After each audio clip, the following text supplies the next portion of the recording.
구원해준 나의 천사 나의 세상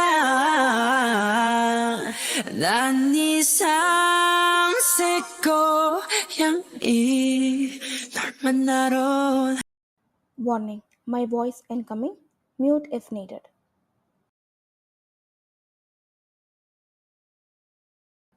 Wayan walked down the steps of the campus building, her classes finally over. As she reached the middle landing, her eyes locked on someone. Hosek was standing alone on the last step, phone pressed to his ear.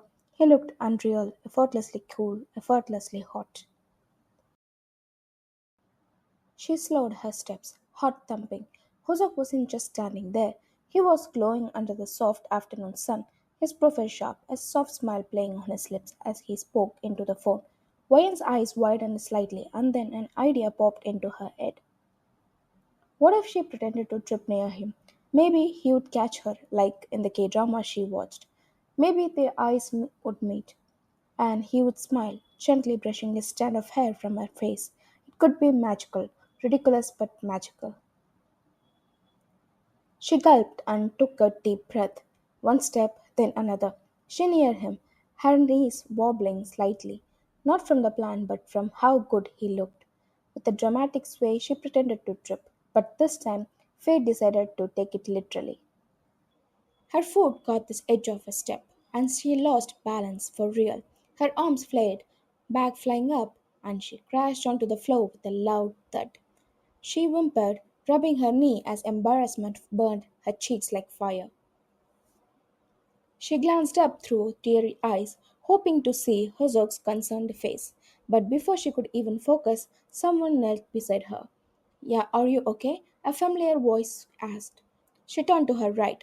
Jimin, not her crush, her enemy, her biggest annoyance in the entire school. She blinked at him, confused. She looked past his shoulder. Hosok was walking away, not just walking, judging. His eyes met hers briefly before he turned back to his phone and continued on, not saying a word. The fantasy shattered like glass.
The nurse gently pressed a cotton swab to Wayan's knee, and she hissed in pain. The nurse focused on cleaning the wound, while Wayan winced and clutched the edge of the bed to distract herself. When she dared to look up, Jimin's eyes were already on her. They weren't teasing or cold, they looked concerned. Her brows furrowed. Why was he even here? And why was he looking at her like that? He wasn't supposed to care. They were sworn enemies from rival schoolhouses. Every year they competed like fire and ice, fighting to win the championship. Both played football like their life depended on it.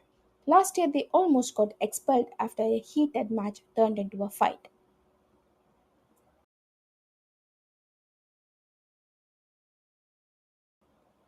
Now he was here, watching her wounds being treated. It didn't make sense. Once the nurse finished dressing the wound, she left the room with a polite smile, leaving the two of them alone in silence. When sat upright, stared at Jim and confused. How would you play tomorrow if you can't even walk? Jimin asked suddenly, his tone sharp. Wyan blinked at him. Why are you angry at me now? Wouldn't you be happy if I don't play? She asked, eyeing him suspiciously.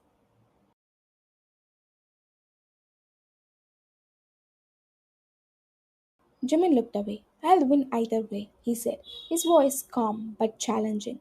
But you have to play. I want to win over you. Wyan scoffed, shaking her head. So that's why you cared so much? What a joke, she muttered bitterly. Jimin suddenly stepped closer and grabbed her collar. Wyan flinched, shocked at the contact. His voice dropped, low and hoarse. You better not play. Don't make that wound worse. His grip wasn't harsh, but it left her frozen in place. Who are you to say that? She stammered, brushing his hand off her collar. Jimin blinked, his eyes flickering with something unreadable. He stepped back slowly, then pointed a finger toward her. You better don't play, he repeated.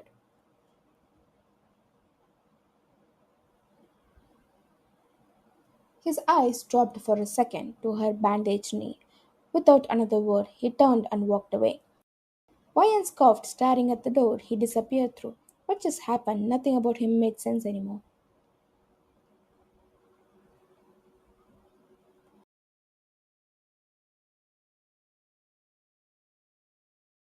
The next day, Ryan walked toward the football arena, her steps slower than usual.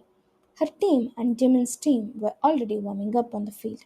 Whistles blew, the crowd cheered, but Ryan wasn't wearing her jersey. She wasn't going to play today. As captain, it stung. She had tried hiding the injury with a long sock and quiet confidence, but her coach had noticed the limp. One glance at her knee and he had shaken his head. "You're not playing like this," he said firmly.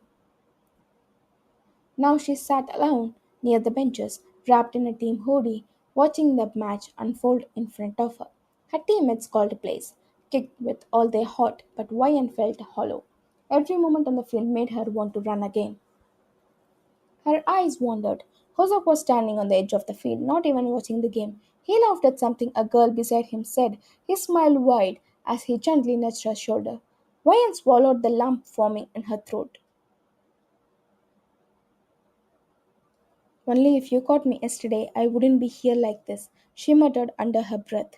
Her eyes stayed on him, a mix of sadness and quiet frustration in her gaze. Poor Hosok. He had no clue that someone was throwing metaphorical punches at him from across the field. He had done nothing wrong. He had not asked to be her crush, and still Ryan watched him like he was the villain of a story. Stop staring at him, a voice cut through her thoughts, snapping Ryan out of her daze. She turned quickly. It was Jimin. He stood there, squinting at her like he had caught her red handed. Ryan sighed and looked away without answering.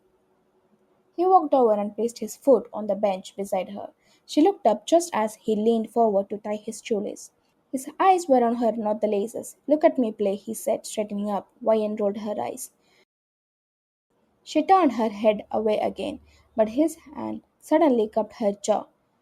He turned her face back to him. I said, look at me while I'm playing. Got it? His voice was low, teasing. Her brows furrowed in disbelief.